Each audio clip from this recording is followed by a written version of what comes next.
Good idea. That's so easy to do. And it's really nice for like catching up on meetings that like either you didn't attend and need to write the meeting minutes that I've had to do, which is really nice to have that. Yeah. Or just like for the public too sometimes when we were posting some of them. Yeah, aren't we still posting these? Because I think this is the record of the meeting until Elliot gets the minutes done. Well, Cheryl, the problem that we're having with the minutes being posted is that number one, nobody has been email me the approved minutes, number one.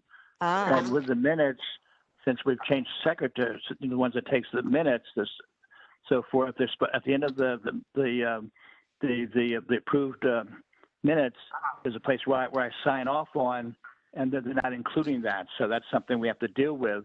So we've got to go back 5 or 6 months here to get the approved minutes sent over, and then also the back page set up where I sign it, and then I send it out to everybody, and mainly to you to post it and that type of thing. Okay. So we're behind. Yeah, Steve, do I usually do that? Am I failing to do what I'm supposed to do, or who usually sent you the minutes?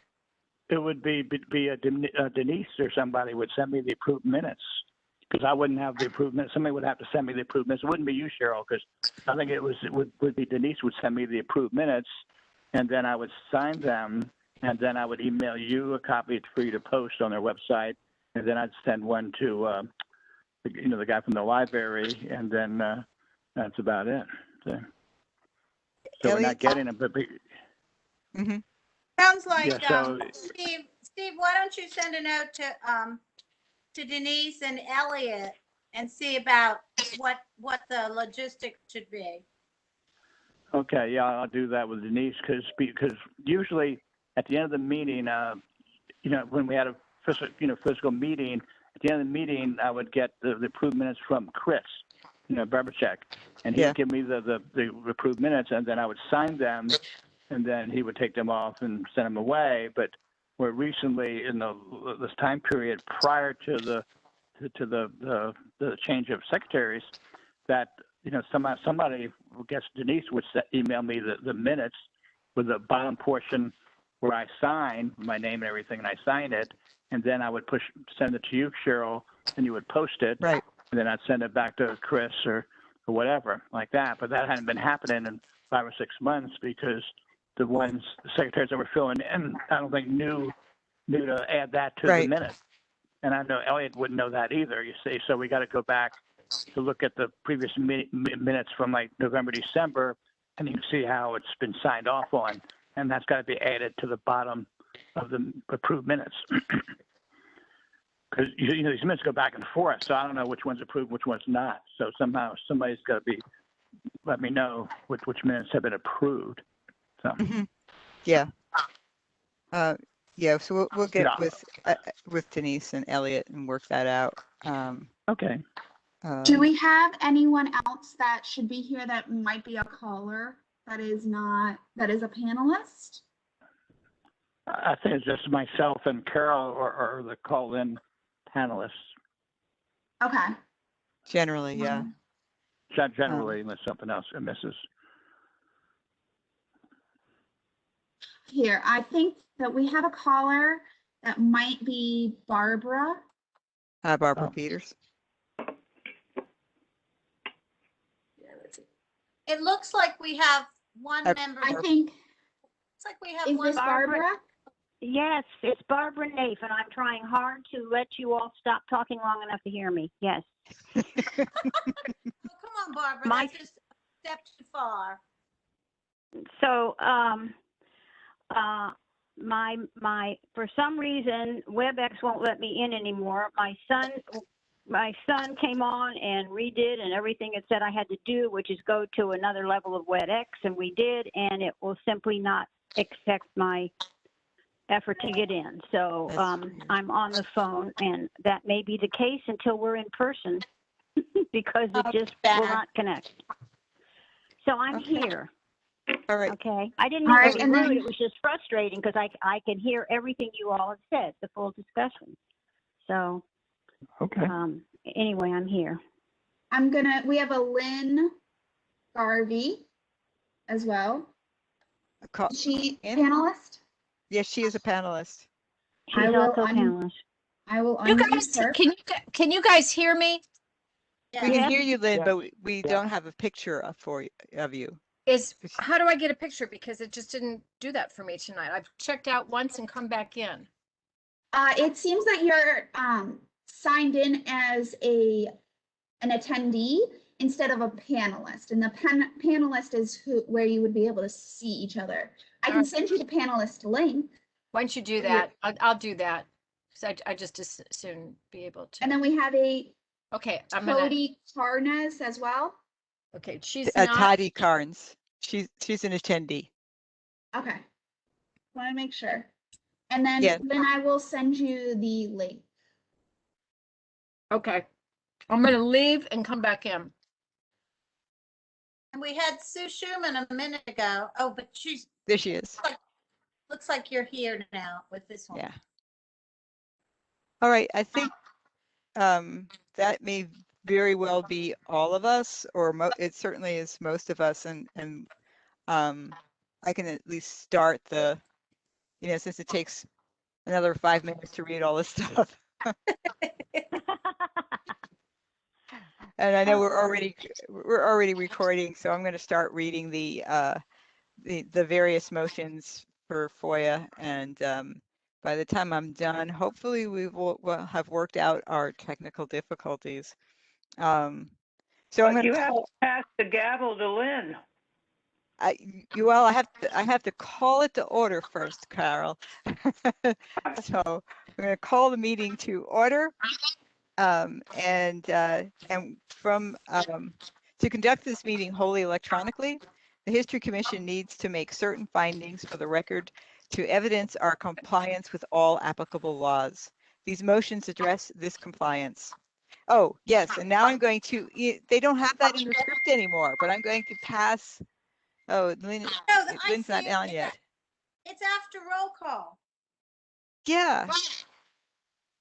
Okay, We so, have to- yeah, sorry, I'm not reading enough. Gee, wouldn't think you'd get so out of practice in just a month. All right, first I'm going to conduct a roll call and then ask each board member participating in this meeting to state your name and your location. I ask that each of you pay close attention to ensure that you can hear each of your colleagues. And so let me do this. Mary Lipsey. Mary Lipsey in Springfield. Gretchen Boulevard is excused for the night. Carol Herrick. Carol Herrick, McLean. Subi Meda. Midi. Correct my pronunciation, Subi, go ahead. You need to unmute yourself.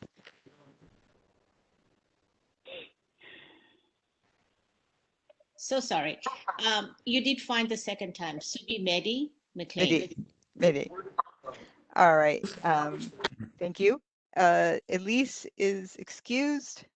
Barbara Naif. Barbara Nathan Reston. Ann Stuntz.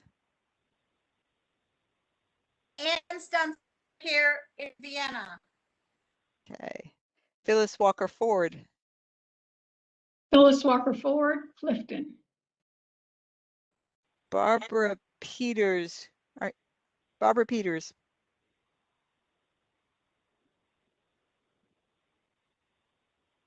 I can see your name, Barbara. I can't see your screen and we're not hearing you. Be sure you're on unmute.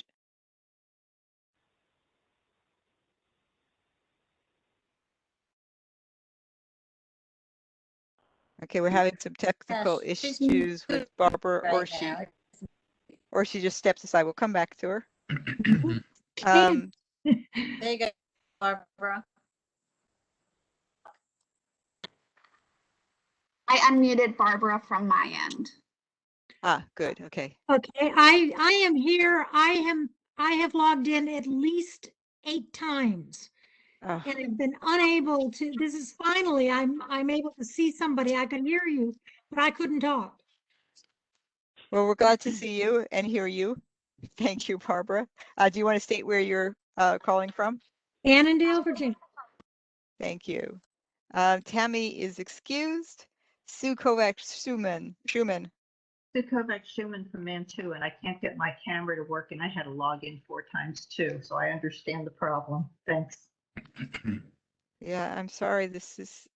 I don't know why the system is so wonky. Lynn Garvey Hodge, do we have you, Lynn? I just see her name appear. There's Lynn. You have to unmute yourself, please. That was so weird. Okay. I could only get into advocacy. Strange. All right, just state your name and where you're calling from, or not. Yeah, calling from. Lynn. Oh, okay. Lynn Garvey Hodge, Springfield, Virginia. Thank you. All right. Jordan Tannenbaum. Jordan Tannenbaum, calling from the North Hill subdivision of scenic Fairfax County, and I got in on the first try. Woo-hoo. Can't show off. Esther McCullough. Esther McCullough, Sully District. Okay. Cheryl Rapetti, Sully District also. Robert Beach. I'm here from sunny, shiny Fairfax, Virginia. Okay, thank you. And David Meyer. This is David Meyer from the city of Fairfax, Virginia. All right, excellent. So that is everybody who is supposed to be here tonight is here, so we can continue at this point. Cheryl. Yep. Cheryl, you didn't. I didn't call you Steve. You did. Ma'am. I did not. How did I miss you? Or Ann Barnes. Oh, I know what it is. I'm sorry. I believe Ann Barnes. Yes, I apologize. Trying to speak, so, but she's muted. And Bob. So here, let me see. Here, I unmuted Ann from my end. Okay. There we go. Okay, can you hear me now? All right. So Ann, can you just state your name and where you're calling from? Ann Barnes from Mount Vernon District. All right, excellent. Can you hear me? Yes, we can. Thank you, Ann.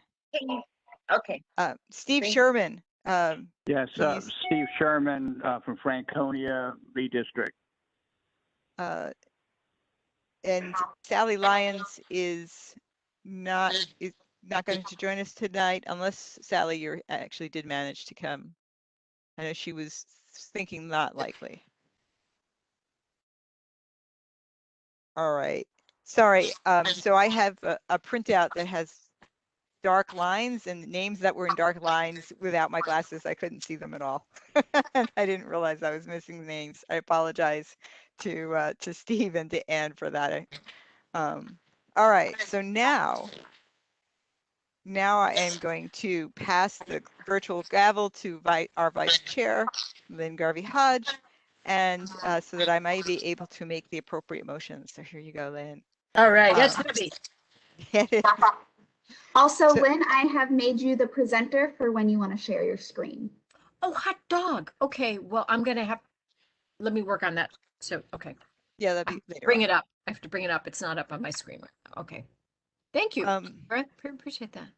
Okay, so I move that the History Commission certify for the record that each member's voice may be adequately heard and by each other member of this board. Second. This is Thank you, Esther. Lynn, do you want to conduct the votes, or do you want me to go ahead and do it? I think technically you should. All right. So it's been seconded. All in favor, yep. Say aye. Aye. Okay, it sounds unanimous. So carried. All right.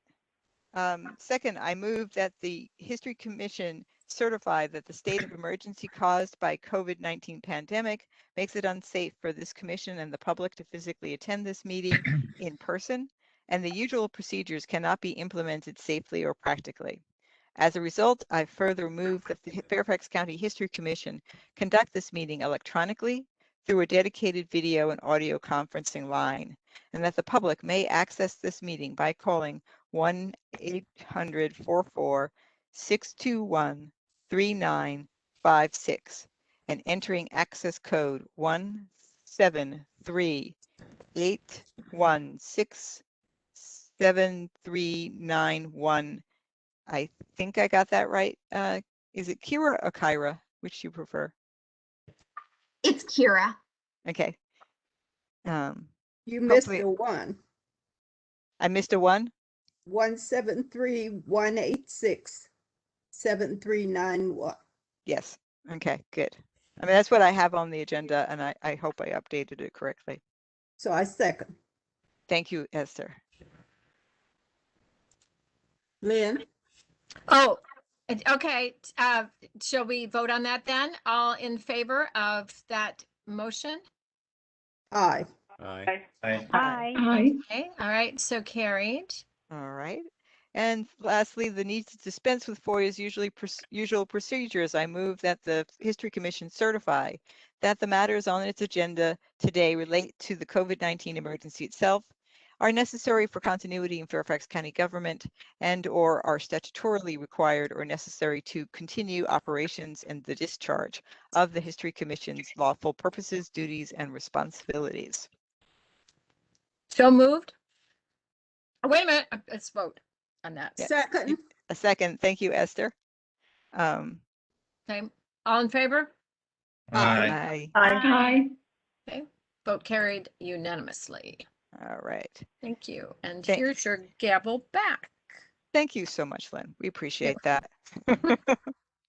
As I mentioned, we have several commissioners who are excused tonight: Gretchen Bulova, Tammy Manorino, Sally Lyons, and Elise Murray are all doing various things and are occupied with other pressing demands. Some, in Elise's case, she can't access the software needed to get here from where she is.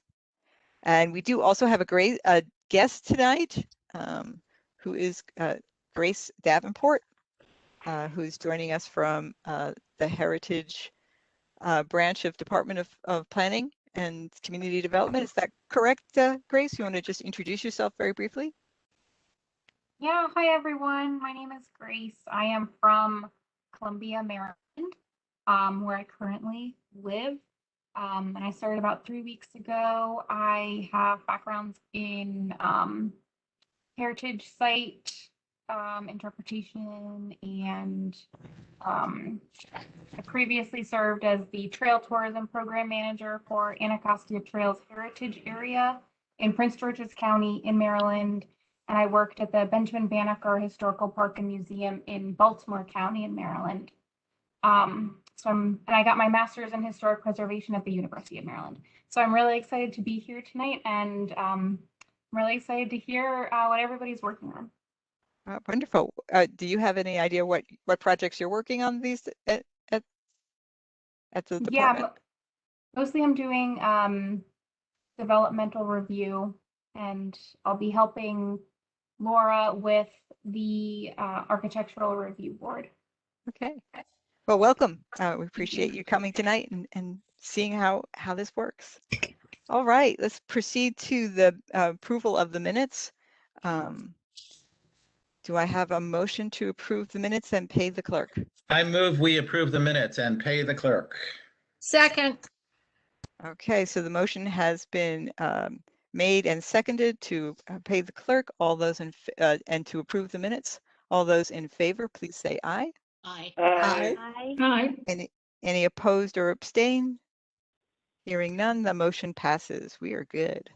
All right, next up is our treasurer's report. Barbara, do you wish to present that? Barbara Peters? Where'd she go? I saw her. Yeah, I thought we had, there she is, Barbara, I see you. Okay, you have to unmute yourself, Barbara. I did. Okay, our beginning balance on May 26th was $46,865.16. The only changes this month were a budget adjustment for interest of $9.12 and an annual service fee for 2021 of $6.85. So our ending balance on June 25th is $46,867.43.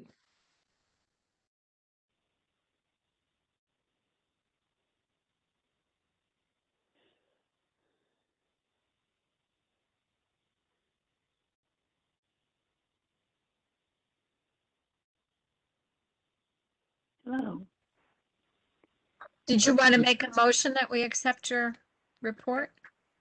We have never done We that. don't do that. I didn't know what you were waiting for. That's it. That's all Okay. there is. All right. Thank You're you. muted, Cheryl. Thank you, Elliot. I didn't realize. Yeah, so I was proceeding along. I apologize, and that's what Sue was trying to show me. Okay, I apologize. Yes, so moving along, I just want to acknowledge and thank everybody who took the trouble and went through all those steps to do the one Fairfax policy acknowledgement. We are just about there in terms of everybody's participation in that. For River Farm and Richmond Highway, Tammy is not here tonight. She did have a report, which I failed to print out. So I'm going to skip that for just right now.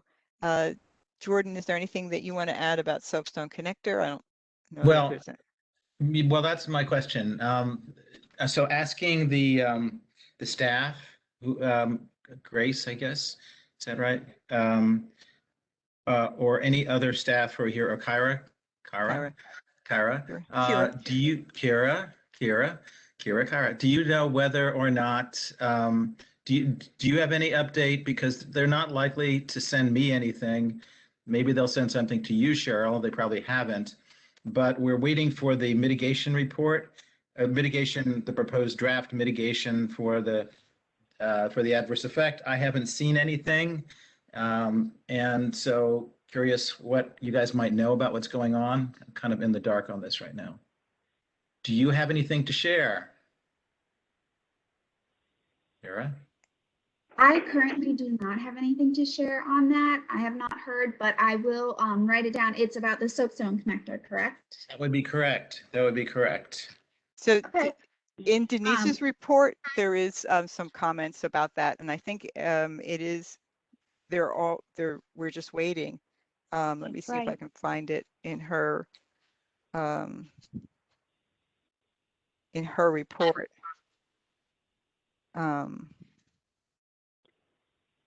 She also No references update. The staff yeah. continues to wait for the Highway Commission to send some. I guess that's what it is.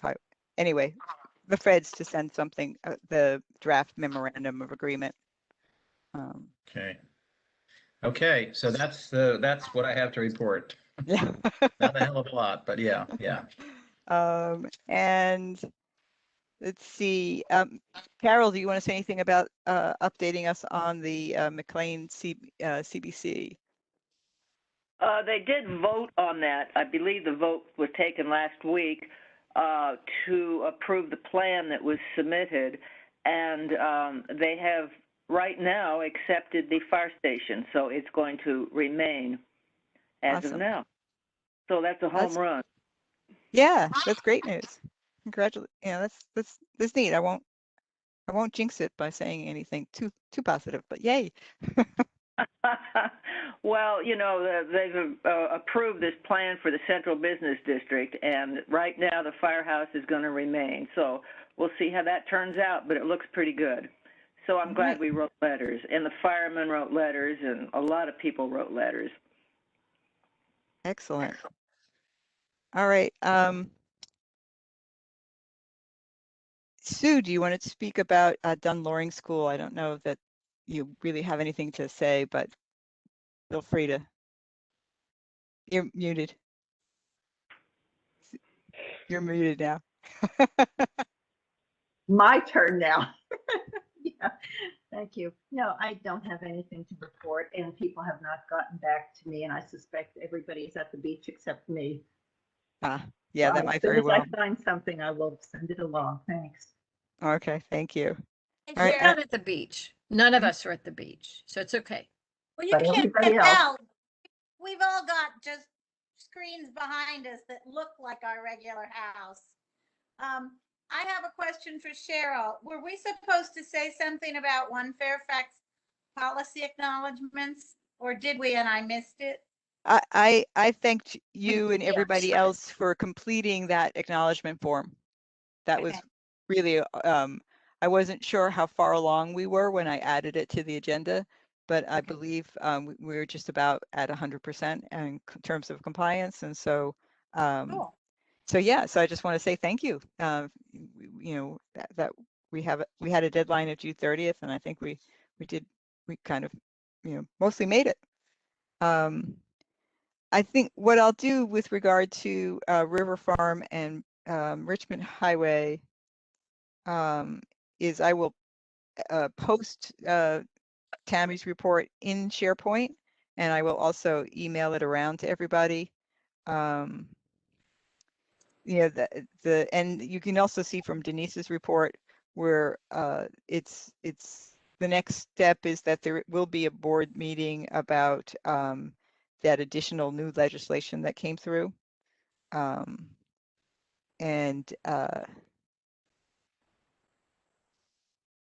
so the decision on that has been deferred until July 25th, 2021. And she feels that current indications are that they'll probably be supporting that new amendment.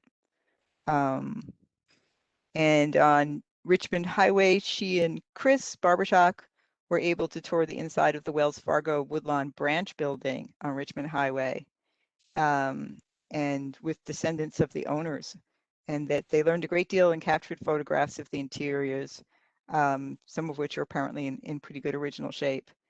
And they're progressing with an inventory nomination. And there are comments if you're interested in making comments on the BRT designs, that it's available online. Comments are due by this Friday. So I will send that around so you have it. And I think Denise also has information on that in her report that you can take a look at. All right, let's move on to new business. And since Elise is not here, Jordan, do you want to address working with the ARB? I would be delighted. Here we go. I welcome the opportunity. So I would say about a month or so ago, I received an email, and then had a subsequent telephone conversation with Chris Daniel of the ARB. Chris is also, by the by, a staff member of the Advisory Council on Historic Preservation. And Chris and I talked a little bit about some of the cases coming before the ARB. We talked a lot about the Soapstone Connector and the Association Drive Historic District, and both you know, said how sorry we were that that property is going to be lost. And we decided that, and also we talked a little bit about the inventory process, and he was very surprised to learn that in that process, it's really a volunteer driven process, that there is no assistance, no staff that can help with that. He was really surprised to hear that, and he felt, he lives in Reston, and he was surprised to hear that and concerned that that might affect our ability to get properties on the inventory. Wanted to know how he could help, how the ARB could help. I reminded him that we had a joint meeting a number of months ago, and well, a number of years ago. Please excuse me. Time flies when you've got a COVID, and so we both agreed that it would be good to get our respective agencies, commissions closer together, to have have several meetings a year together if possible. And I told them about our history conference and how great it would be to have the Architectural Review Board be a partner in that enterprise. He agreed. And so I told him I would go to my people, and he's going to his people, and that we would put this on the agenda. They meet once a month, we meet once a month. And I think there's a lot of benefit in working towards a closer working relationship, and would like to suggest that we do so. I'd like to suggest that we plan a joint meeting in the near future. I don't know whether it would be a joint meeting of, a monthly meeting, but it could be something additional, or it could be a joint meeting. But I think that that's important. I'd like to get a sense of the membership commissioners, whether they think that's a good idea, as I do. And so that's why I put this on the agenda as a new item. And then Chris and I will take the lead in trying to come up with some ideas as how we can implement that, that concept. Your comments, please, commissioners. This is Barbara Naif. What does Elise feel about this, Jordan? Don't know. I advised her of it, and she thought it was a good idea. I'm sorry, she thought it was a good idea. Beyond that, we didn't have a lengthy conversation. We didn't, but when I informed her of this and suggested that we bring it together, of course, she's the rep to the ARB. She thought, great, good idea, right, Cheryl? I think that's basically what she wrote back, and yeah. That's good. I just wanted to make sure, since she's our rep, that she was, right. on board with it. I think it's a great idea. I'm all for it. Yeah. The meeting that we had a couple of years ago, I thought was terrific. And I thought at that point, the plan was to continue to have at least one a year joint meetings. So I think it's a great idea. Great, good. I agree. I was there too. It was a lot of fun, actually. Yeah. It was, I was there too with you guys.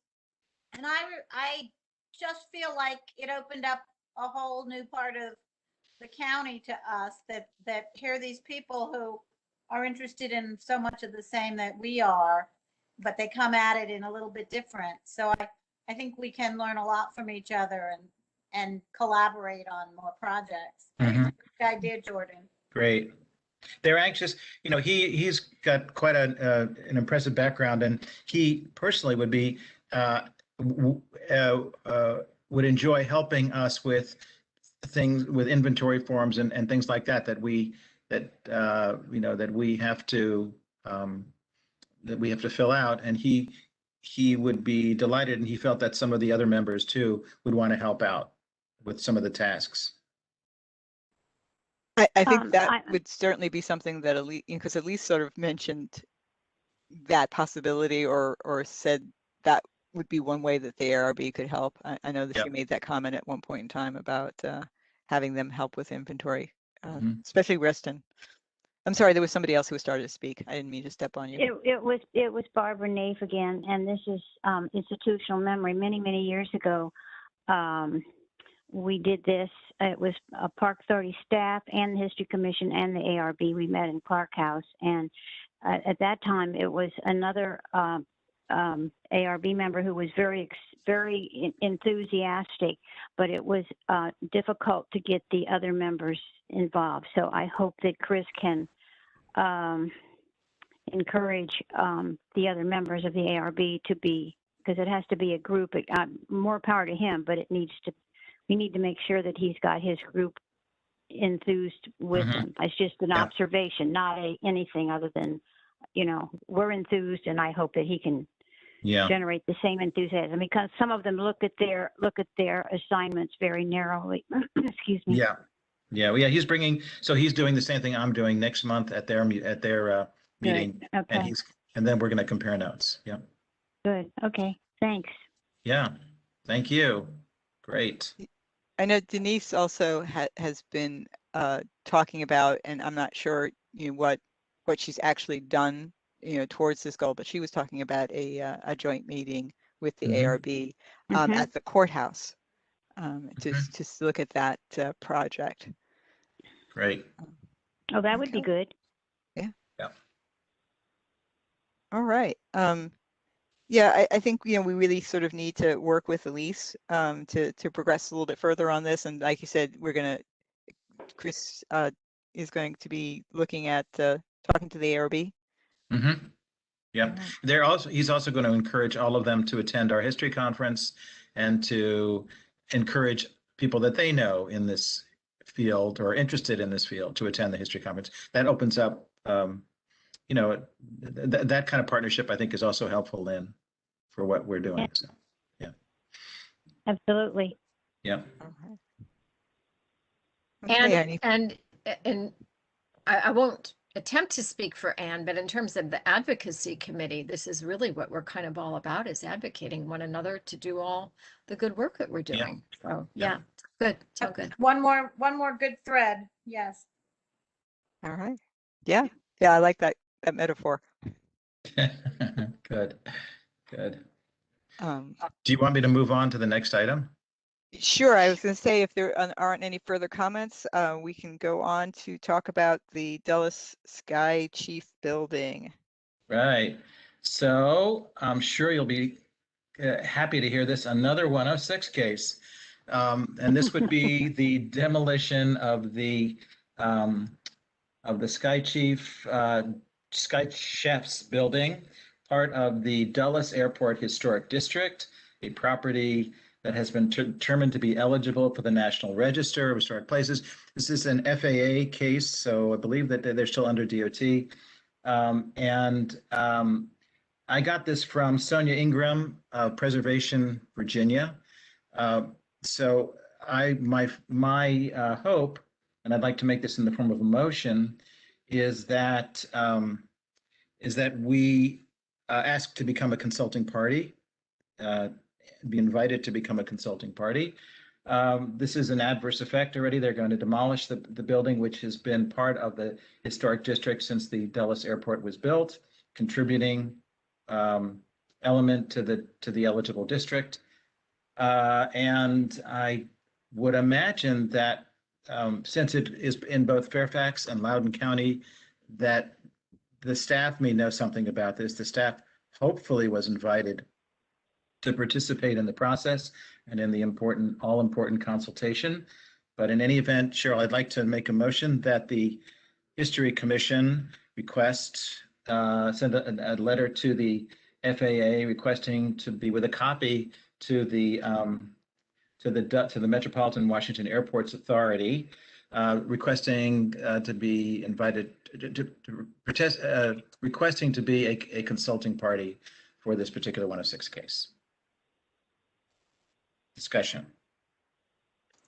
Would this be one of the ones where we would keep the Board of Supervisors in the loop every step of the way, or did our policy say we just do it once we are a consulting party?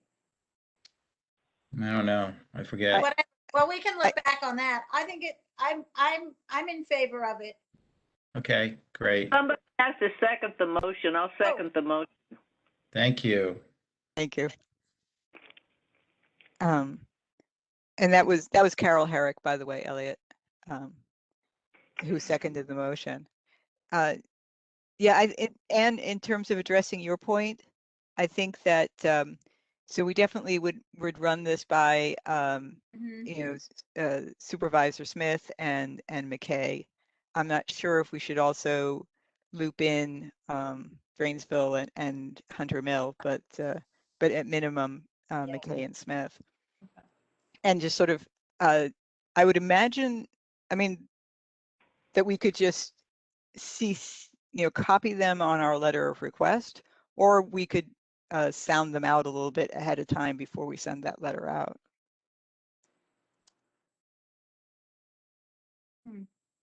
I would move that we CC them on the request at this point. That would be my feeling. And since it's Dulles Airport, I would do the entire BOS. Mm-hmm. I mean, it's beyond a district. It's the whole. Excuse me. Yeah. So, Okay. that would be my suggestion. And since Preservation Virginia, BDHR, everybody's involved, and so yes, everybody, we should and let them all know that. Yeah. Right. Idea.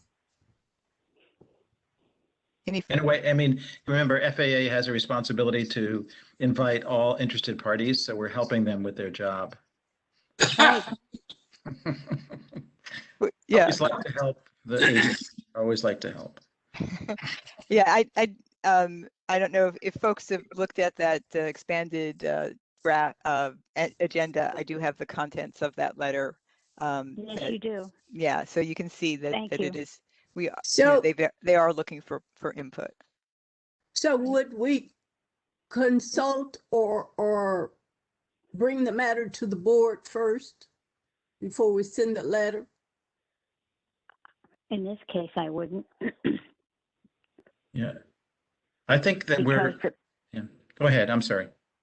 No, I don't want to be redundant, but I think considering who's already, involved, I think we just announce that because it's the commission and that we advise them that we're doing it. Yeah. But, Also, I think our policy is to keep them informed, not to ask permission. Right. Right. The other group, maybe Cheryl can respond to this, and that is the Park Authority, because as you know, Sully buildings sit on MWA land. Very good point.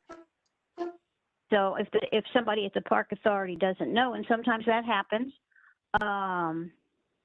it would be good to alert them. And I don't know, is Liz here? I didn't hear Liz's name. Is Liz here? Liz is here. I'm sorry, I'm I here. didn't call. Okay. I didn't include Well, then- our panel, our Well, then staff. that should, then I would suggest that be, I don't know what Liz thinks, but I think it should go through Liz to advise the Park Authority. What do you think, Liz? I'm glad to do it.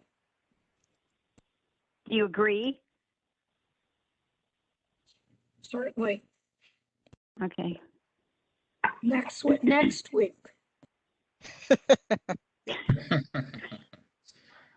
Well, then I'll send you another email. So Okay. for the secretary, is it possible to get the motion reworded to include all those things?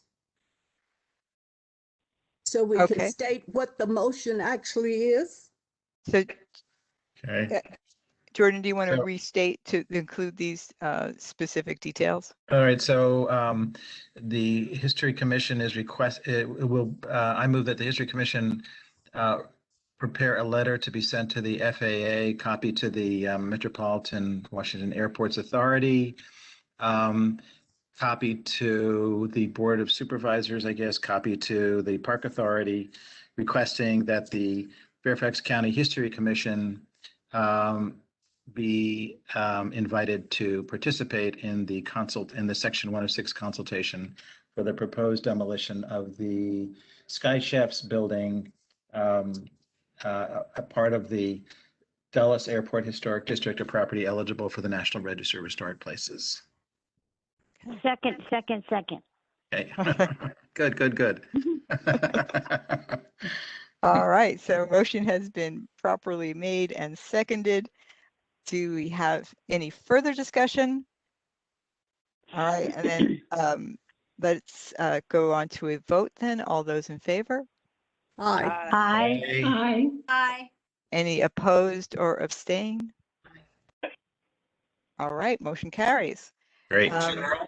Yes. Cheryl, this is David Meyer. This is just a footnote since everyone is interested in history. I will share with you that on an overcast Saturday morning on November 17th, 1962, I accompanied my father to the opening of Dulles Airport. And we stood on the tarmac, and I stood between my dad and this other fella who said to my dad, "Why don't you stick around? It's going to get very interesting." And while that other fellow was a very young 31-year-old Roger Mudd, and soon they brought out a wiring, microphones, and a podium, and we were only about 10 feet, maybe 12 feet away, and the next thing is out comes President Kennedy, Eisenhower, Mrs. Dulles, and entourage from the FAA, and so for the record, I was present at the at the dedication of that now historic airport. And if anybody's doing the math, it was 59 years ago. David, Thank you. David, Yes. 49. I was there too. Wait a minute. You said 72, right? No, it was No, 1962. 62. I apologize. My apology. It's My apologies. 62. 62. No, Running I was there too, but I was a lot further away. David, do you have photos? You know, I have looked on the FAA website. There is a picture that I think is me standing there because we were so close to the president. So yes. So David, Yeah. David, thank you for this, because now we can also amend the nomination form, the eligibility form, to meet criteria B, which is the association with people important in America's history. You, being the mayor of Fairfax City, clearly meet that test, and so there's even more reason for this to be determined eligible for the register. Just as long as I'm not on the register. Perfect. We can add a wayside just about David's adventure. Yeah. Right. Right. Oh, yeah. That's Just a little personal footnote. Thank you. Right. Elliot, make sure you get that in the minutes, okay, please.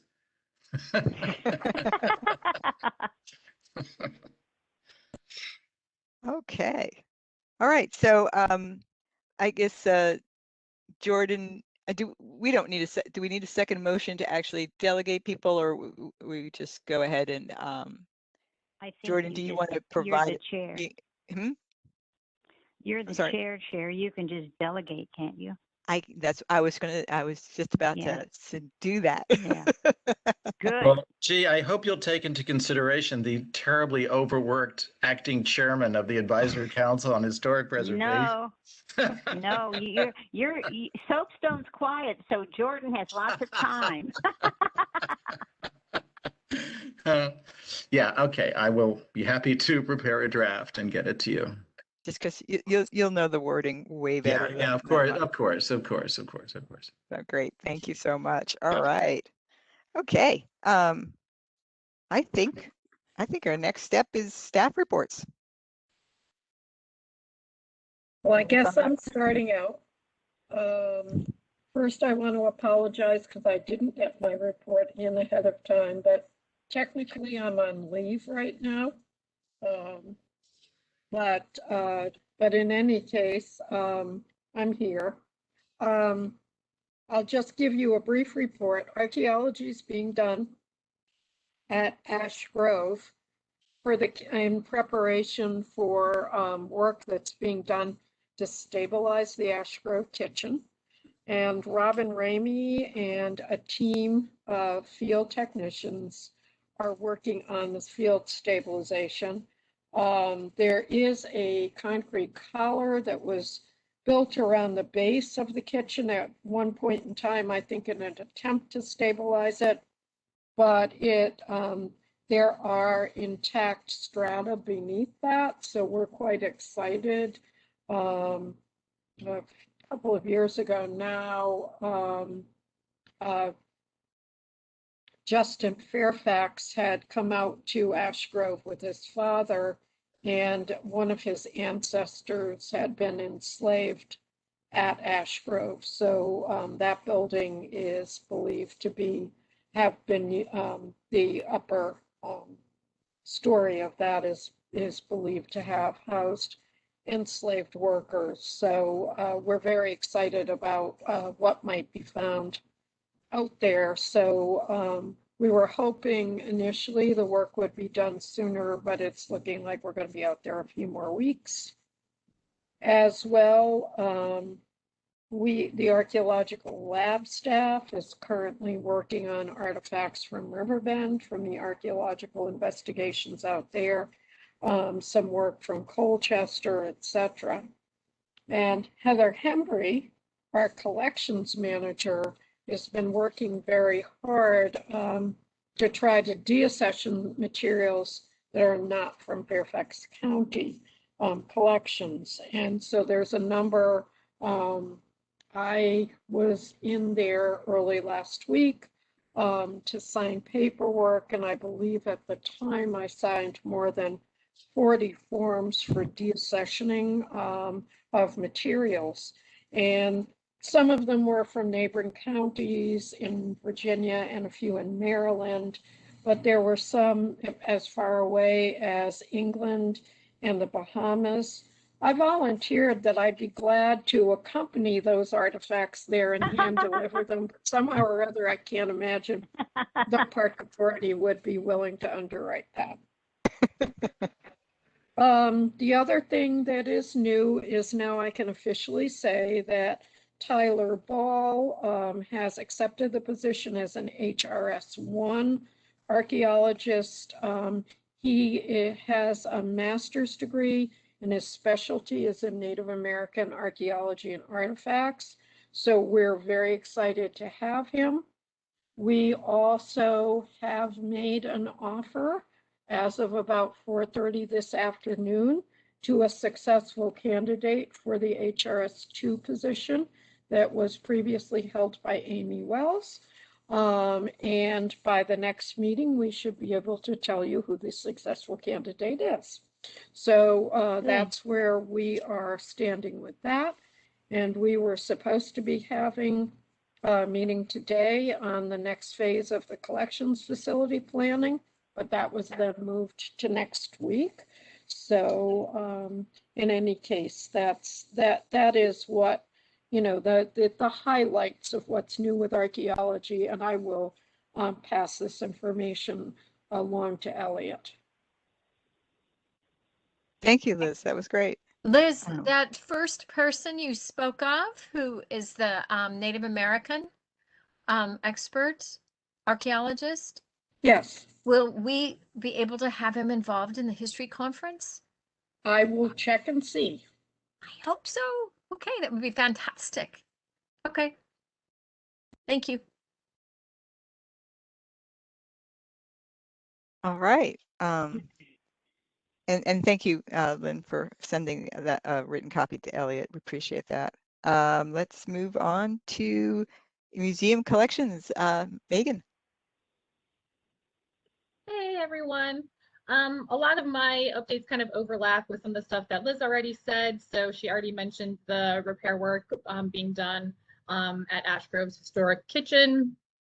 She mentioned that the design development phase of the collections facility planning was completed, and we're getting ready to start the construction documents phase at our next meeting.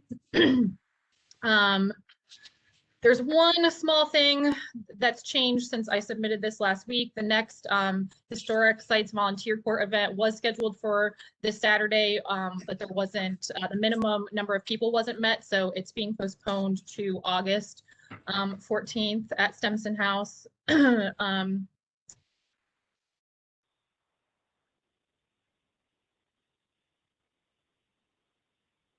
Nope. You just suddenly lost your sound, Heather. I mean, Megan. I don't know what happened. Oh, that's weird. Yeah. Sorry. And then the last thing is that a joint session proposal that I made with Arlington House about moving collections and completing construction projects during the pandemic was accepted for the 2021 Mid-Atlantic Association of Museums Conference. So congratulations. That's something. That's great. Thank you. This is Barbara speaking. Yes. So those are, I think that's it. And then, you know, Bob will give the resident curator updates. Okay, excellent. Thank you. Yeah, and congratulations. That is neat. All right. Virginia Room. Chris, somehow I missed or didn't see the Virginia Room report. I apologize if there's just no love from Cheryl for the library. That's just throw us in the gutter. I'm sorry. Okay. It's all right. It is in the share file. I was a little bit late getting it in there. I think I put it in last Friday. So the fault well, is no, I thought I downloaded the entire thing, but obviously I missed you. Sorry, I apologize. It's all good. No problem. Any baseball fans? The West Springfield Little League celebrated their 50th anniversary this past year and donated their community archive to us on June 5th in a ceremony on the field. So that was rather exciting. They're going to be conducting oral histories with their longtime members and donating those at a future date. Staff met with the Archives and Records Management Branch on June 30th. We gave them a tour. A lot of the staff members there are fairly new and they've never been in the Virginia Room before. So it was a good time to actually sit down and talk about what exactly do we collect and what do they collect and preserve. And we talked a lot about how we can better provide improved access to county agency records. Over the course of the past year, FCPL's catalogers, Michelle Bernaco and Valerie Fiorino, have cataloged nearly 250 maps from the Virginia Room's collection. In June, they finally finished this work. There was nearly a decade of backlog of these maps at Tech Ops, so it's been a long time coming. So we're going to be doing a lot of shifting and adding maps to our collection. So we are excited about that. A volunteer is currently working on indexing the Fairfax County Public Library slide collection. That's a collection we've had since the 70s, and there's never been an index for it. So we're excited to finally have that see the light of day. And last but not least, we've got some cool new donations in the last month. 1953 Columbia Pines Directory, a 1962 Broyhill Crest Citizens Association Directory. Barbara, I think you might be interested in that one because I think you live over in that way or familiar with that way. I know we were working on that for the Confederate Names Report. And we also received a donation from a Maryland resident of family photographs taken in April 1939 of the Lewis Oliver House, which is a circa 1730 house. It was a cabin, I suppose, on Tolston Road in McLean. Some of you might remember it was dismantled in 2017. It used to be on the inventory of historic sites, but there are some really cool images. I put them in my staff report. Can't see them, but they're there. And if you see them, you'd be impressed that this lasted another 80 plus years because it just looks in awful shape. So that's the staff report. No updates on the digitization of the Fairfax Herald. Work hasn't begun yet, but I've been told it'll start soon. So that is the report. Thank you. I don't know if your ears were burning earlier today, but having nothing to do with the History Commission, I had an opportunity to meet Supervisor Lusk, and the naming of Lee District came up, and he was extolling how wonderful your reports were about the different histories of the different district names, and he was was praising your accomplishments and your attitude and the like. So thank you. just figured I mentioned that. That's not really a for the record kind of thing, Elliot. You don't have to worry about capturing all that, right? Is an award in order? Yeah, maybe. Just kidding. All right. Denise is not here, and her report is in the expanded agenda that I sent out. It's also in ShareFile, which is also where you can find Chris's report. And Chris, I will sort of send that out to everybody, especially since you have pictures in there. That's kind of interesting. I don't, Kira, are you going to present this report at all, or are you just hosting tonight? I'm just hosting tonight. Okay, just double checking. I didn't want to skip you if you were prepared to present it. It's very thorough if people have the time to read it. I mean, it's Yes. very detailed, so it covers everything she's doing. Yeah, it is very detailed, and that's why I am hesitating to even attempt a summary. I wouldn't. Yeah, so I think we're good. So I'm just going to refer you to that very detailed report and very complete report. All right, so we're going to move on to committee reports. And we'll start with Lynn, History Conference.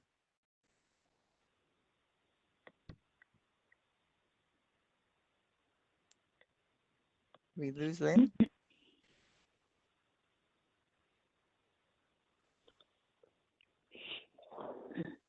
All right, she was right there 2 seconds ago. Looks like she right. stepped away. It does look a little bit like that, yeah. So, all right, so African American History Initiative, let's go ahead and hear your report.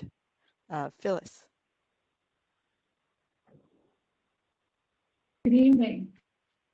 The AAHI committee met on the 8th of June, and our report is included in the share file and also on the website.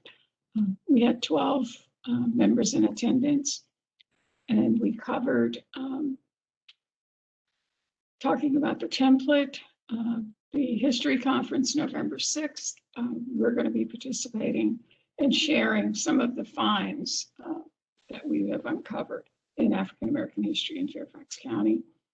And our next committee meeting will be July 13th at 2:30. And at that meeting, we're going to discuss the format for the final product that we will have. All right. Amazing progress. Okay, thank you. Thank you. Lynn, do you want to do history conference and awards? I'm happy to do so, and I will see how much of this I can end up sharing with you. Let me do first, I'm going to reverse this. I'm going to do awards first, because I don't have any share information on the screen for you to view, so it'll just be verbal. I received an email today from Sally, who told me about a teacher named Maura Keeney, her students, and the Ona Judge marker. And this is what she had to say. At the marker dedication ceremony, we learned of the extraordinary effort and success of Maura Keeney and her students to research, identify, and obtain a marker for an extraordinary Black American in Virginia, all while enduring the restrictions of COVID on participatory education. The students' input and efforts and Maura's creativity, dedication, and drive generated an incredible learning experience for her students and a great benefit for Virginia and Fairfax County. So this sounds like someone who is certainly worthy of an award. I kind of pushed it back to Sally just a bit. I know she's got a lot of stress dealing with her mom, but since she initiated I cannot be, as the chair of the awards committee, the one to fill out the paperwork. It really needs to be one of you all, and many of you have sponsored and nominated people in the past. So we've got that we will be looking at, awards committee. And then also today from Mary Lipsy, because I had remembered one other one. And Barbara, if you're there, I finally remembered the topic, of course, that we were thinking about was for the Jack Hill Award. That there's a batch of pictures.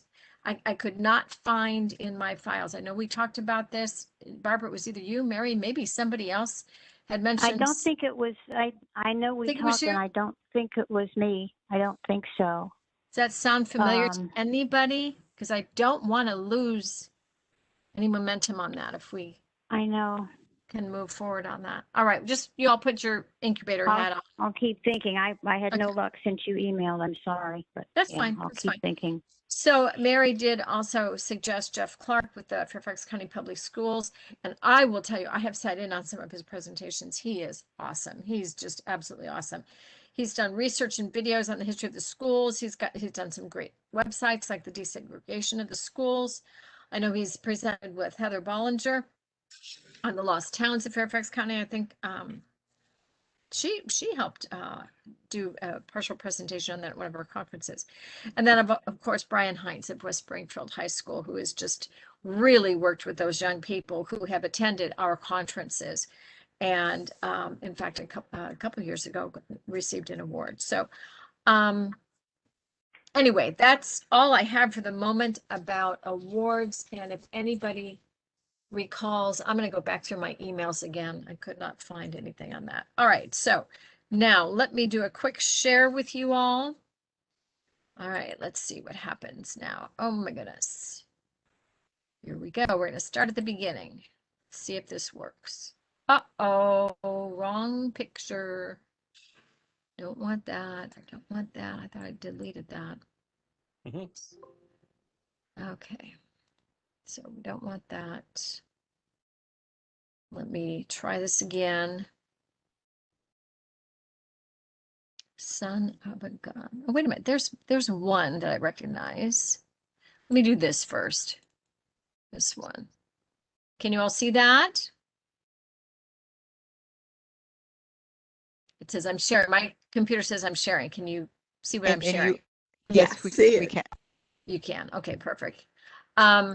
This is a draft of our agenda. I won't go into it in enormous detail, but you will see that our conference for 2021, we've got relatively well nailed down. We've got Jerry Connolly, we've got Jeff McKay, who is also confirmed.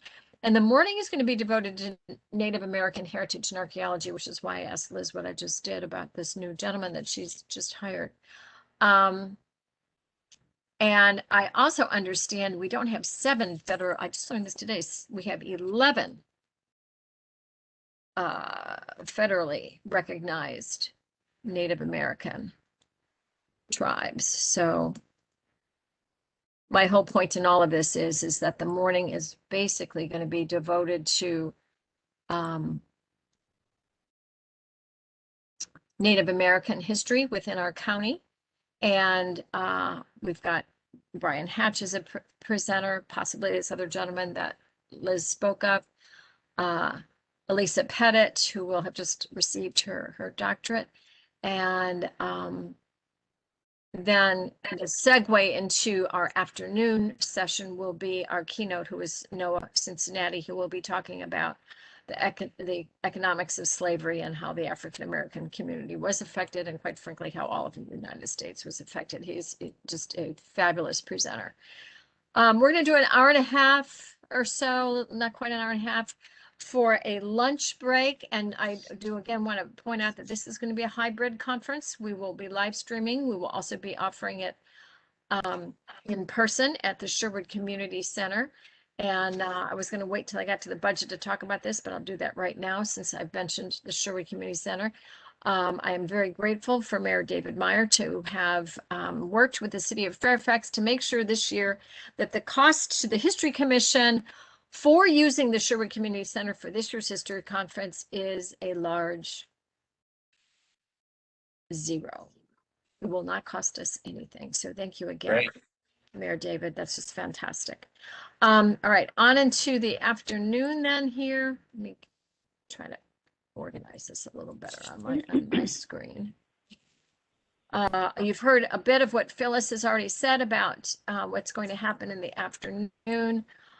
We've got a number of people lined up. Ron Chase will be filmed at the Gum Springs Museum, and that'll be kind of the carryover for the afternoon. And then a number of different communities will be discussed. Carrolltown, the Pines, Pleasant Grove, and then 2 ladies from West Springfield will discuss their internship and their oral history interviews having to do with this topic as well. We're still working on timestamps, so overall, that's all I have on that. Let me close out that. The committee just got copies of this afternoon. So, all right, let me go back to the full screen. And so I can get back to the bottom and do another share. What are you guys seeing right now? Are you seeing the top of my computer? Are you seeing anything? No, black. It's black. Oh, good Lord. That's not very friendly.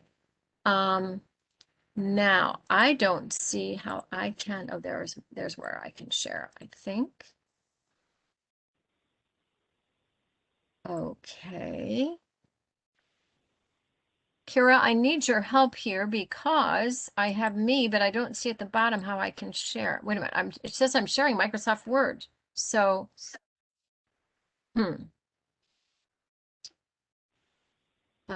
not sure what to do here. Let me see if I can do a shortcut here because I had all of these things open. I checked on that before we started here.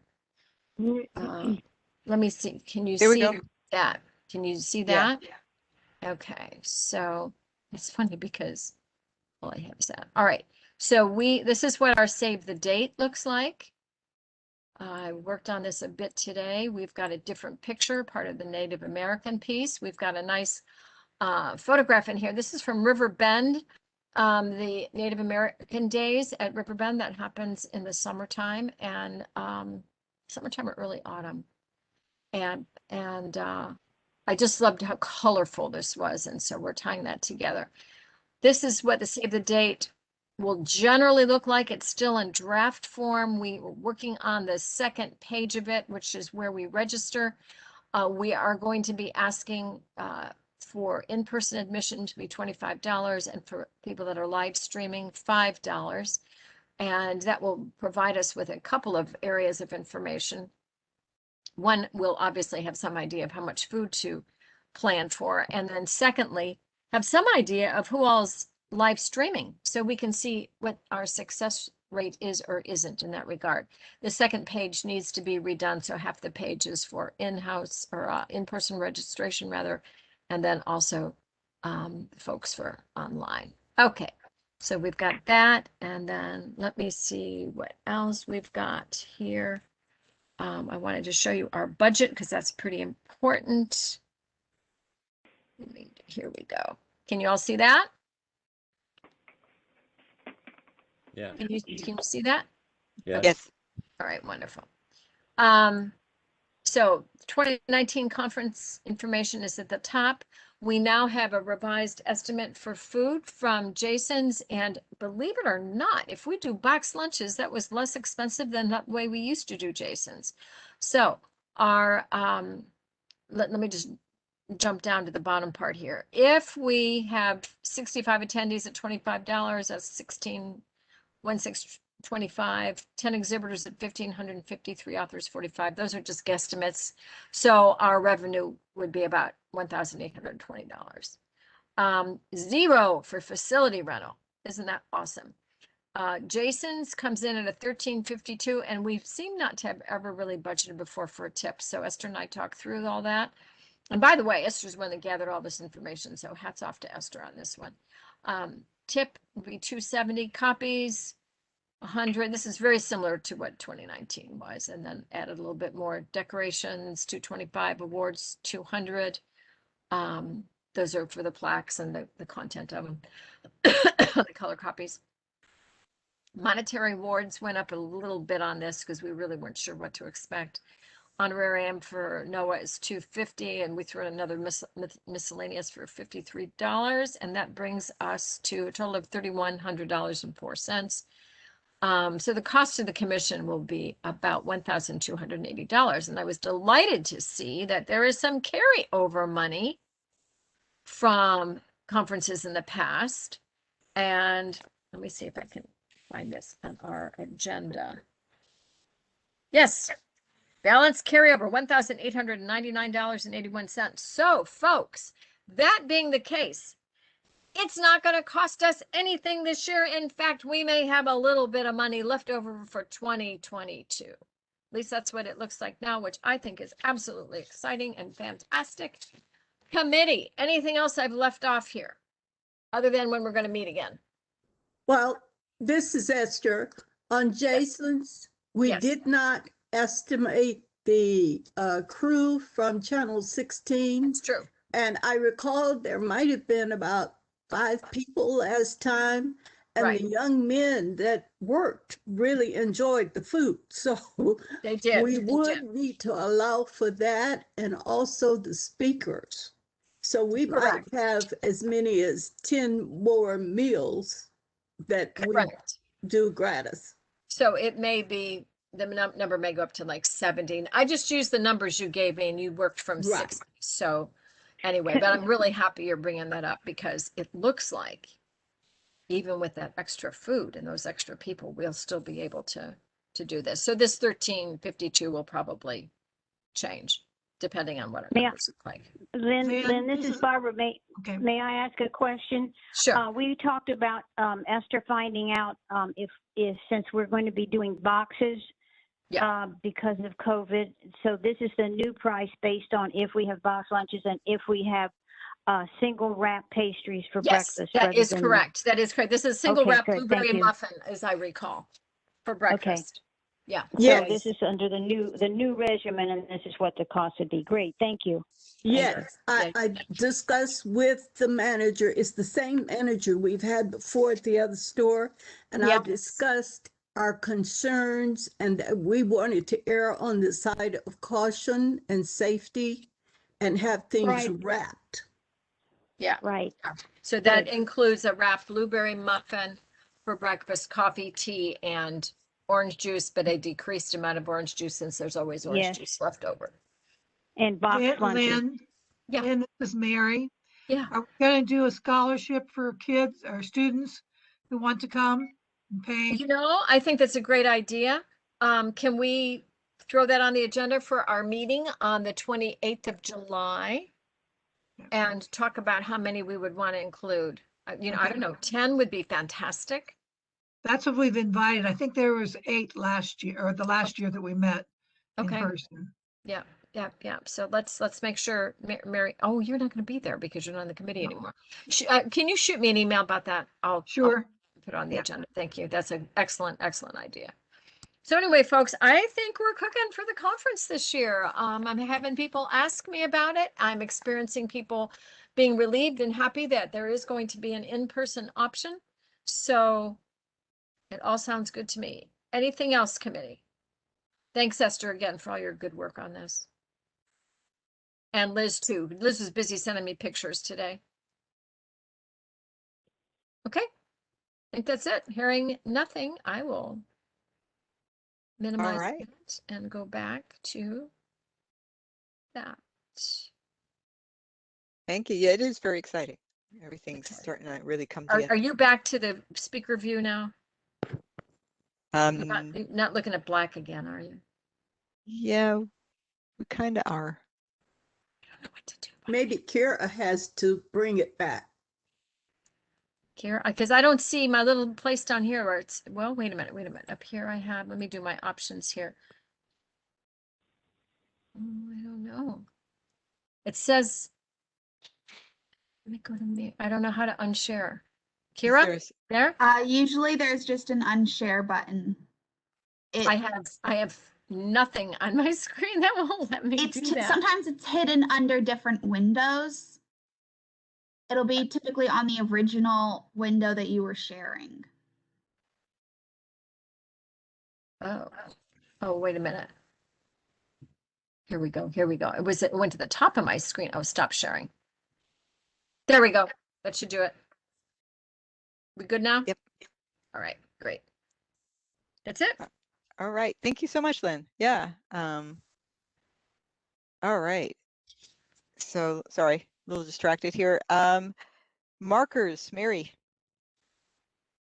There are 2 markers that have been delivered.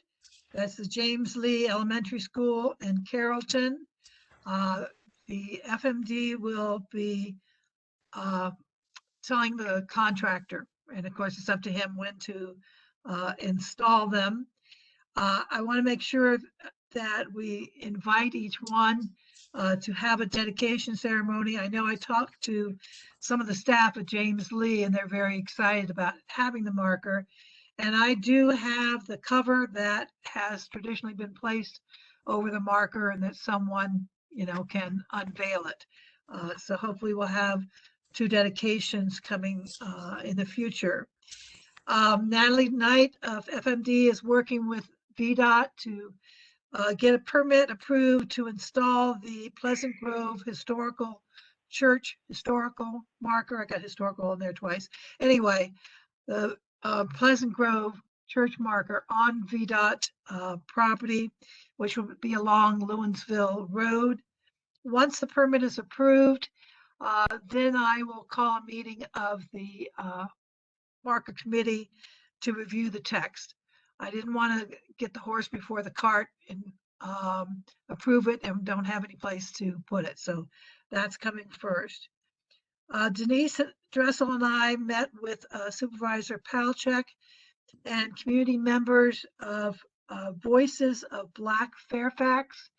And we were asked to discuss with them the history marker contest. And I gave them the quick summaries of the differences between History Commission markers and wayside markers, et cetera, and took questions.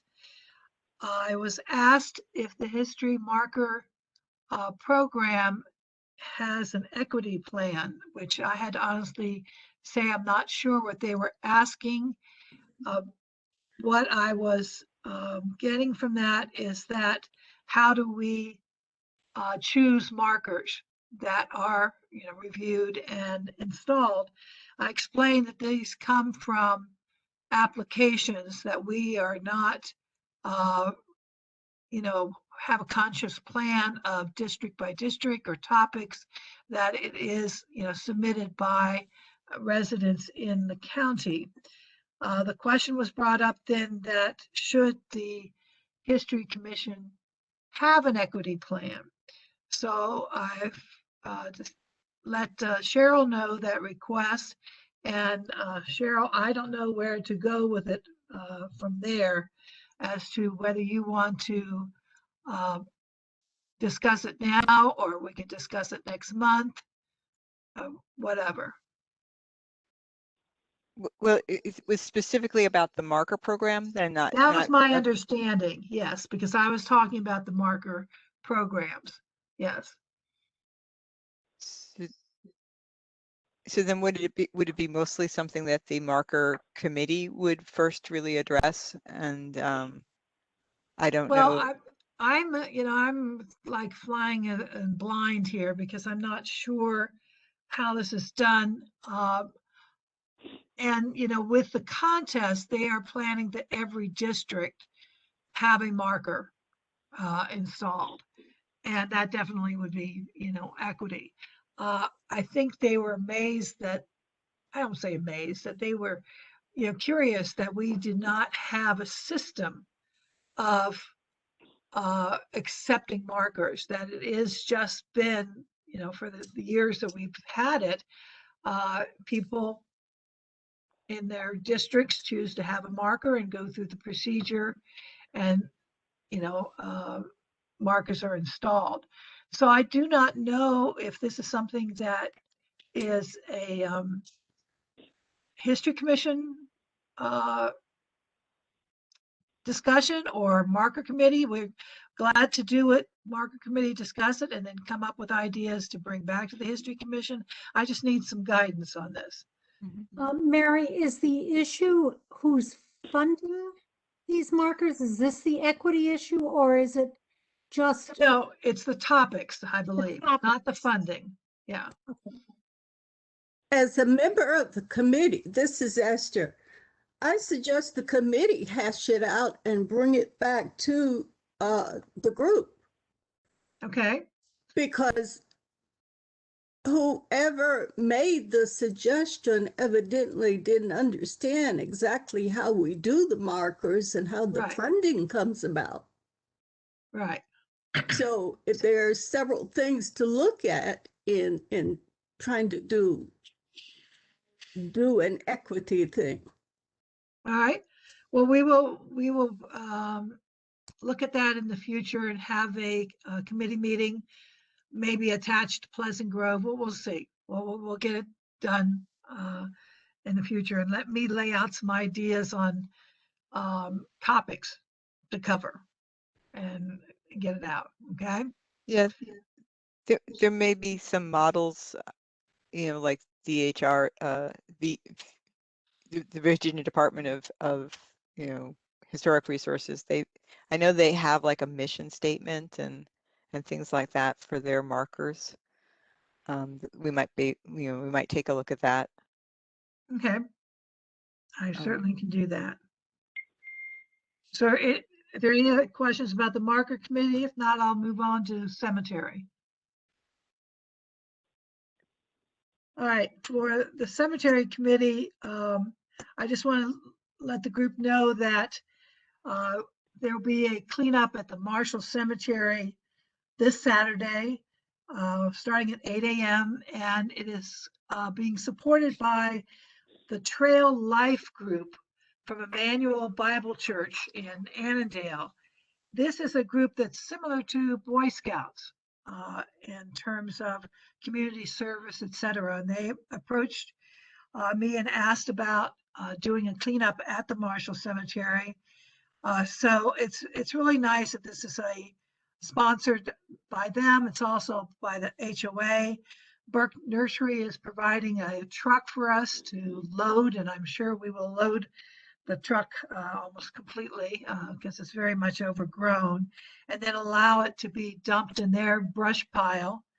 And the shopping center manager has also allowing us to block off parking places so that we can park that truck and we don't have to carry the brush very far to, get it taken care of. So we have about 20 people, boys and adults, working this weekend. So we'll see how much we can get done.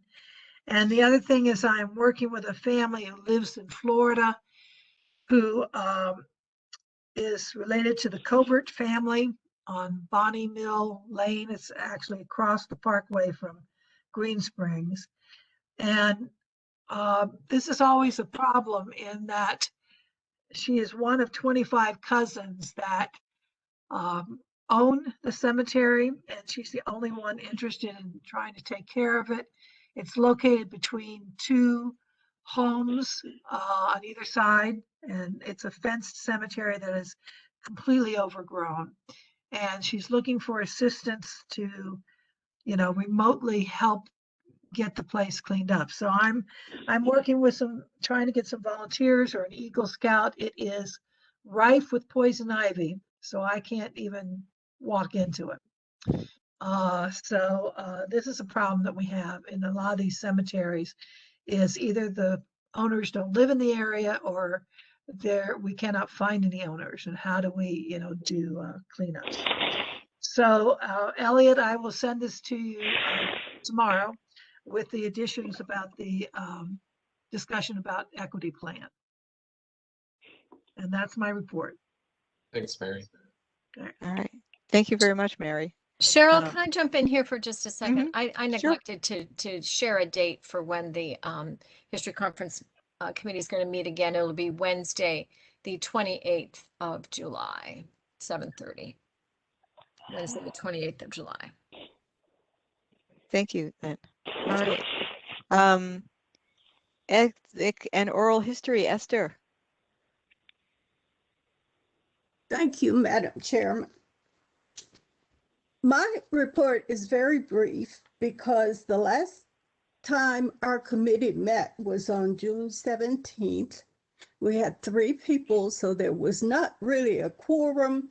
We discussed the progress that we've made on the programs that we have, and there was no vote taken, so it was just discussion.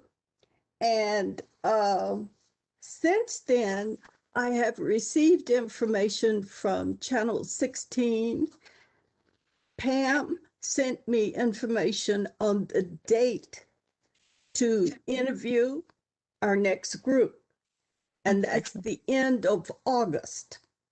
So I will be sending out requests.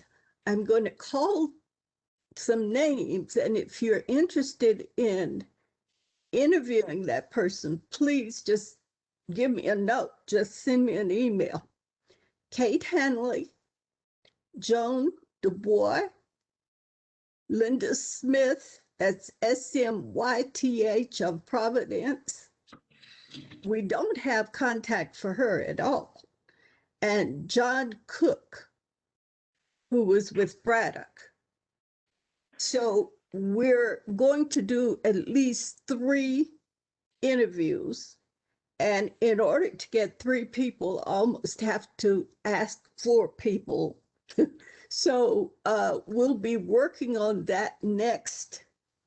And our next meeting is WebEx on the 17th, which is next week, Thursday of next week at 7 p.m.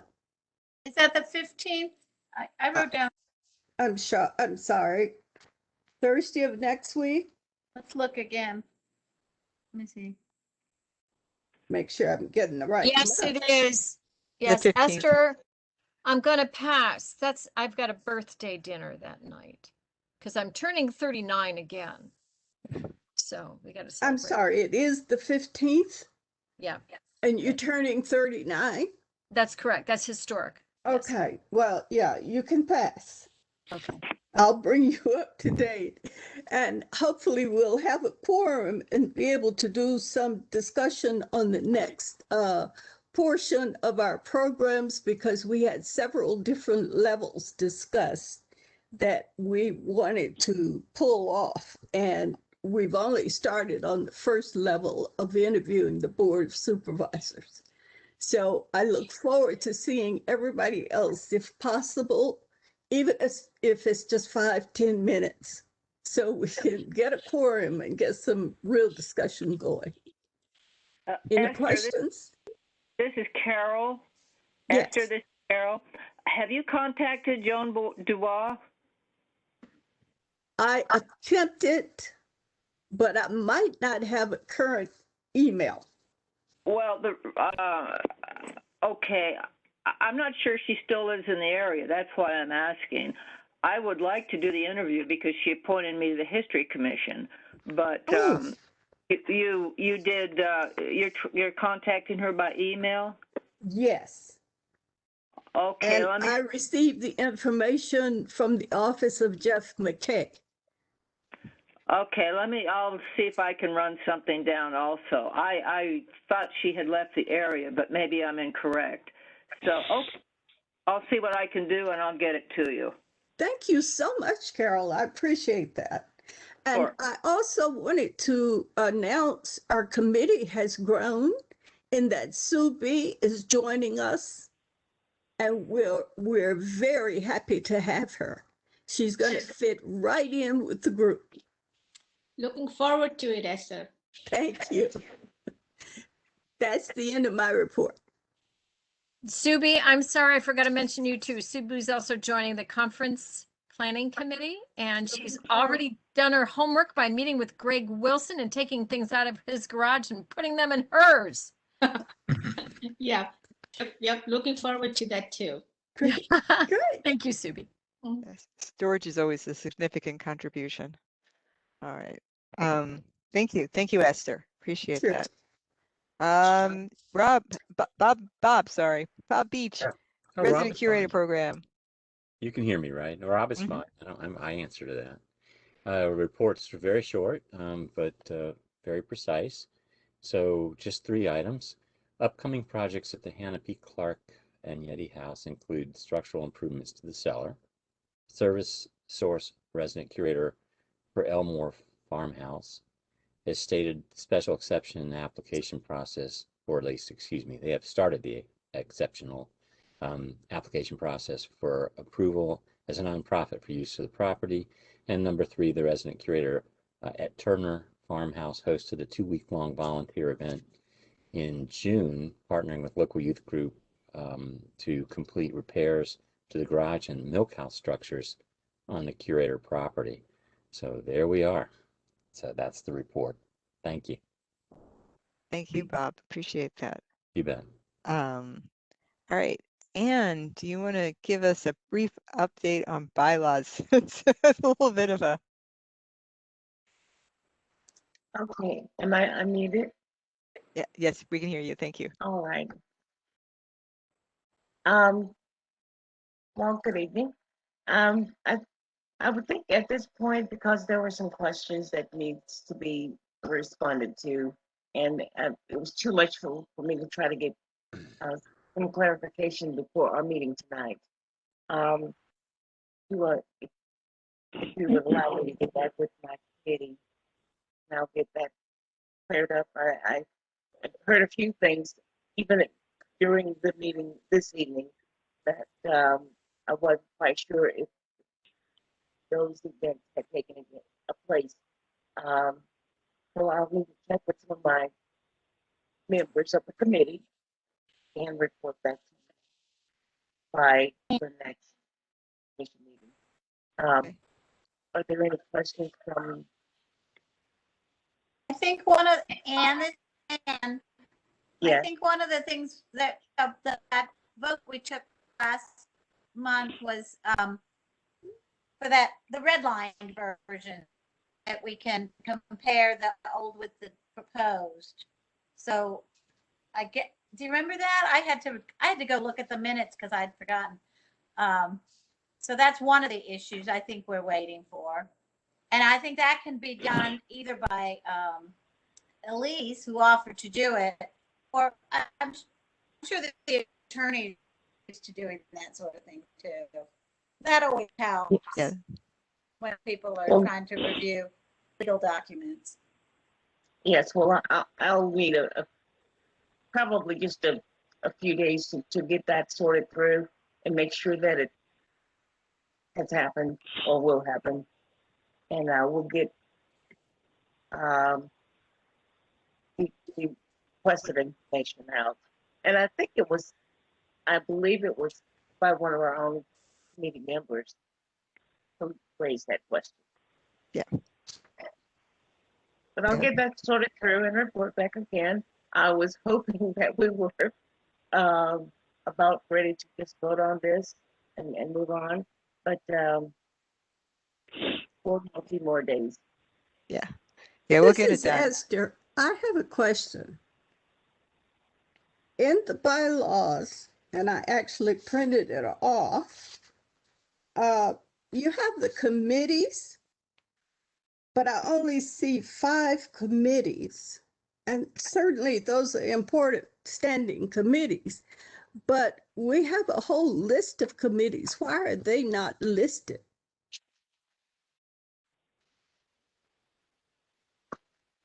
Is that question for me? Yes.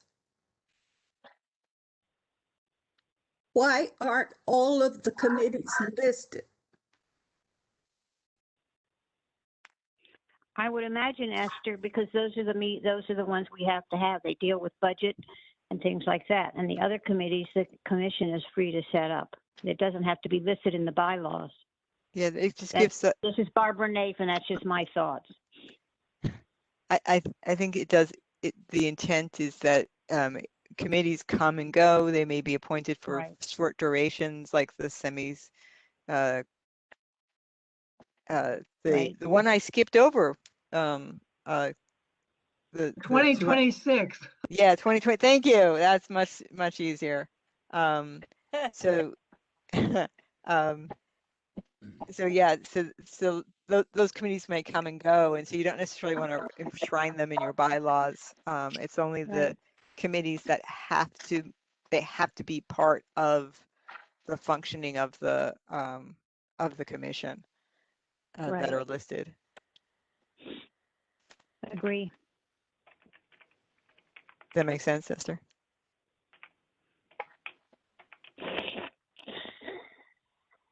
Okay, any further comments, questions? Yeah, I couldn't. It was very weird this afternoon. None of us could remember whether or not we had seen the red line version, and it was because it hasn't gone out yet. But it'll get out there eventually. We'll get it done. Anne, thank you for your patience and for working through these things with us. I did skip over accidentally the 2026 committee, which is Gretchen, but I think Gretchen did, sorry, Mary, did Gretchen give you a report to look at? Yes, there is no report. Okay. Yeah, we are not meeting. The final report from the committee is going to be presented to the Board of Supervisors this month, and then it will go from there. So we're waiting to see the draft of it before it's presented to the Board of Supervisors. Excellent. Thank you. Appreciate the update. Anne, do you have anything to report out for advocacy? Yes. We would like to invite everybody to come to our next meeting, which is Monday, July 12th, 7 p.m. on WebEx. We're a little committee. Right now, we're Lynn and Tammy, Barbara Peters, and Carol, and me. So yeah, I got you, Barbara. Yeah. So Subi, we'd love to have you. Anybody else who is just dying to get this effort going. Always lots of good ideas. Even if we, just brainstorming alone is always so helpful. So see everybody, anyone who can come on Monday. If you're actually on the committee formally, let me know if you can't come, because we do want a quorum. So that's So, my and report. yeah, can someone send out the WebEx information? I think Denise did, but double check that. Yes, she might have just sent it to a little group, but we can ask her to send it to the whole gang if she didn't. Absolutely. Okay, thanks a lot. All right, thank you, Anne. That sounds great. So Elise isn't here. Fairfax City, David.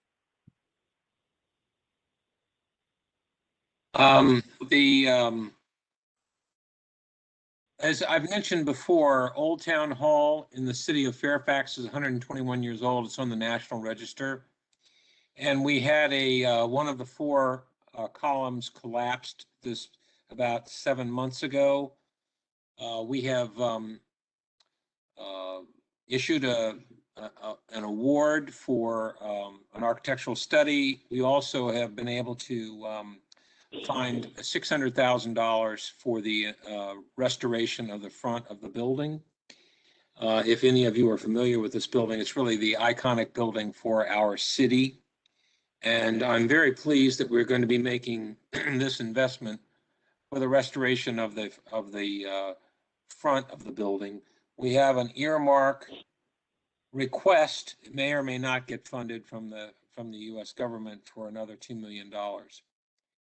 And as a footnote, also to Lynn, I completed all the paperwork that was required for the reservation of the facility for the history conference. So that's done.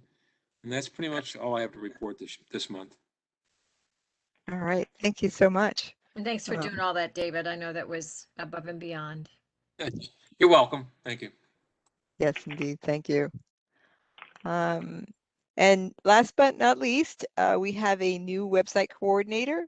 I don't know, Subi, if you want to say anything about that. We kind of just got designated. Yeah, all I have to say is that I'm reporting for duty. So feel free to, Cheryl has already done the introduction between me and Thomas Lee, the county web person, master. So we know who we are. So feel free to send me anything that you need posted from now on. And Cheryl has given me a homework of checking all the missing links or broken links, which hopefully I should be able to report on next time. Okay. Yeah. All right. Okay. Announcements. Thank you, Subi.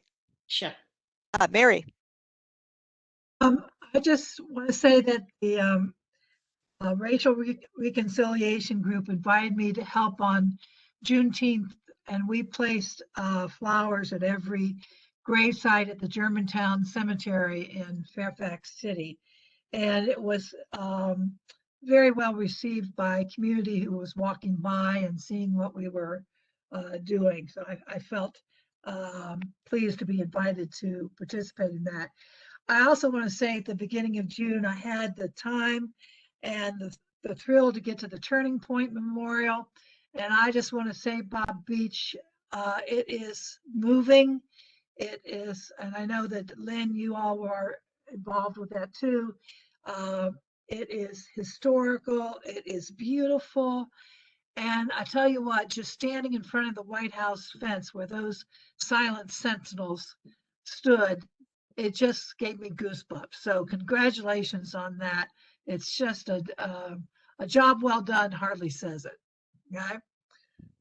Thank you, Mary. Thank you.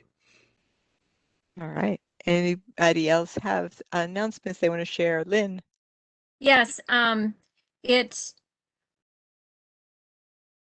is my great delight to tell you that the Wayne Nickham Town Hall of Clifton is in fact going to happen. It's going to be so named.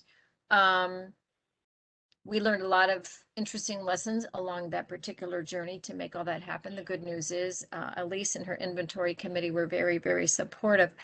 I've just checked in. There was a town council meeting last night to see if there's any kind of special event planned, and I do not know of one yet. So stay tuned, and that will be a very historic event. You know, Wayne has been involved in the town for over 40 years, both in sitting on town council or serving as mayor. And he is the gentleman, as I believe I mentioned last month, that is the one that got us the National Trust for Historic Preservation for 62 buildings in the town itself, back in the 1980s, I believe, is when that happened. So anyway, you'll hear more about that. That's all I have. All right, thank you. Anybody else have announcements? One Sue. very short thing, and I hate self-promotion. My book is finally done, and I thank the History Commission for helping me to get this done. And most of that money, as I have said, went right back to the Virginia Room, and they really deserve it. I really want to shout out to Chris, who is here, because he was a great help during the pandemic when I could not get in and do things. Thank you, Chris. Thank you, everyone. All right. Congratulations. Congratulations. This is Carol. Bob, are you still there? Do you want to report on what we did today, or do we want to let that go? Oh, you can tell them. I think that would be fine. It's all yours. Oh, Yeah. well, I'll tell you, honestly, today was just a marvelous pleasure. Carol and I spent the morning together in McLean, visiting a little Batlin train. We got to tour the property. We got to see the house that was moved, and we were trying to date the construction of that house. And Carol's done a lot of research. I got a good look at the house and the property. And there was a nice stone home that was built there in the, I guess, 1910, 1920 era.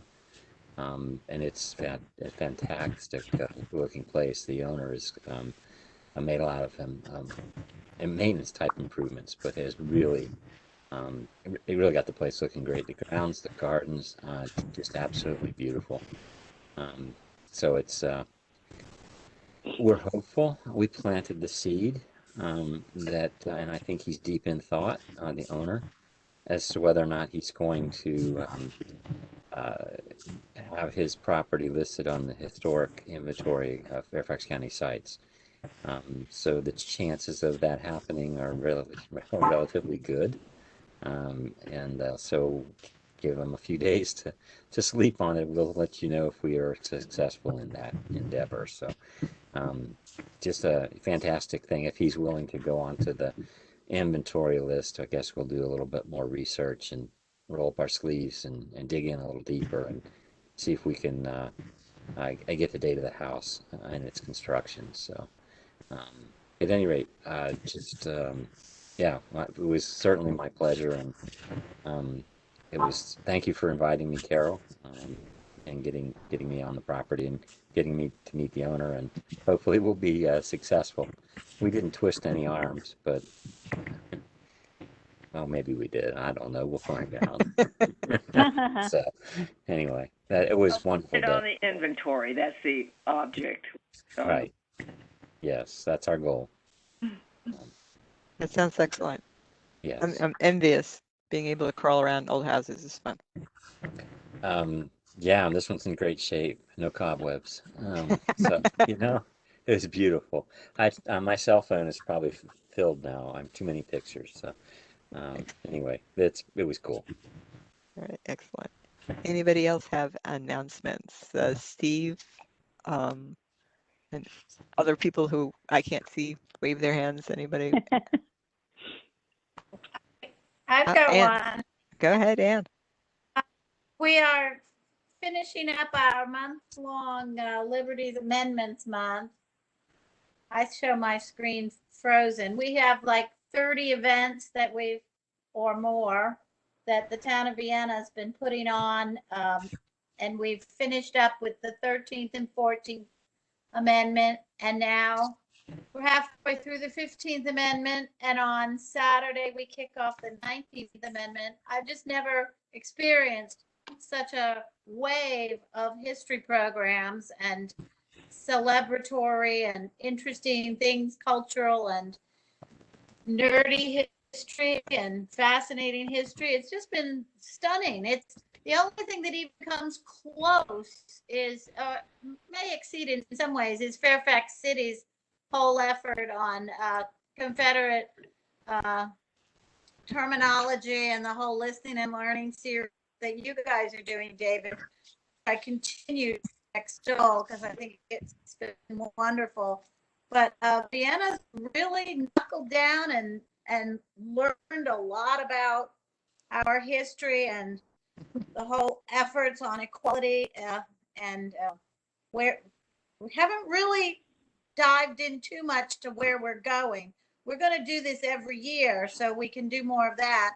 But like this month, we talked about, we had a huge meeting on George Mason and the contradictions of, you know, slave owner and author of the Declaration of Rights. And the president of George Mason came and talked about, it was just fabulous. So it's that sort of thing. A great program on Loving versus Virginia, and one of the attorneys who argued the case in front of the Supreme Court over 50 years ago spoke to us about it. So That's amazing. anyway, so I hope that we'll be doing that. We're supposed to do this every year in Vienna for forever. So I'll keep you guys informed because a lot of them are online and hybrid. So a lot of them are actually recorded. I'll pick out my very favorites and share with you some of the links because I think you'd enjoy going back and hearing it. Yeah, definitely. Yeah. Yeah, thank you, Anne. That sounds amazing. Can I say something just about what Anne said? The gentleman that she's speaking of, that attorney, and his first name is Phil, right? Phil Hirsch. Yes. He almost spoke at one of our conferences, but had another big case to argue. The man is in his 80s. He's amazing. He's got energy galore. He shocked me a little bit by using some colorful language, which I never use. But anyway, he was really, really a character. And I hope, and with our continued plan for the conferences to go over a window of time in Fairfax County, that maybe we could have him come speak at a conference too. So I did want to say that. Yeah, he's fabulous. We could learn some new words. I could probably. Okay. And also, I do want to say, I'm going to speak on Cheryl's behalf on this one. Cheryl and I had a rockin' meeting Saturday. I don't think the day was long enough. What were we there, Cheryl? 3 hours. We covered so much stuff. You guys, you have a connected leadership team at the top of this organization. We had a good time and shared some really weird tasting ginger tea. But That was too sweet for Lynn. we had a good time. So just wanted to put that out there. So that's going to be kind of a quarterly thing that Cheryl and I are going to try to do together. Yeah, absolutely. All right. So I have a question for Anne Sure. Stuntz. You're involved in Historic Vienna, correct? Yeah. Is there an event on Sunday at the First Baptist Church? Yes. And do It's you know our that? suffrage rally at 1 o'clock. Yeah. Well, I'll be speaking at that. Oh, and Bob Beach is speaking. Good. On the memorial. It's gonna. Oh, good. I knew they were getting you, but I didn't know when. Yay! Thank There you you. go. I've shouted your praises. Thank you. All right. Well, All that's my right. 2 cents worth. Any other further announcements? Okay, hearing none, I think we can declare the meeting adjourned. Thank you all for coming tonight. I know it's hot and steamy and we're all ready to take a long nap. Thank you, Cheryl. Thank you. Yeah, Thank we'll you, see Kira. Yes, thank you very much, Good Kira. meeting, Cheryl. All right, and thank you, Grace, for visiting with us, and thank you, staff, for your reports. We really do appreciate you keeping us informed. All right, and everybody enjoy the rest of July and all the committee meetings. We'll see you in those. Thank And you. you don't know when we can meet in person yet, right? I do not have any further updates on that. I know that, yeah, there's been some paperwork I'm about just doing wondering. hybrid meetings, but I don't have a statement about when in-person meetings will have to begin. Okay, thank you. Sure. And thank you, Kyra and Elliot, for your good support behind the scenes. Yeah, absolutely. All right. Okay. Good night, everybody. Bye. Good night, guys. Good Everyone. night. Night. Bye.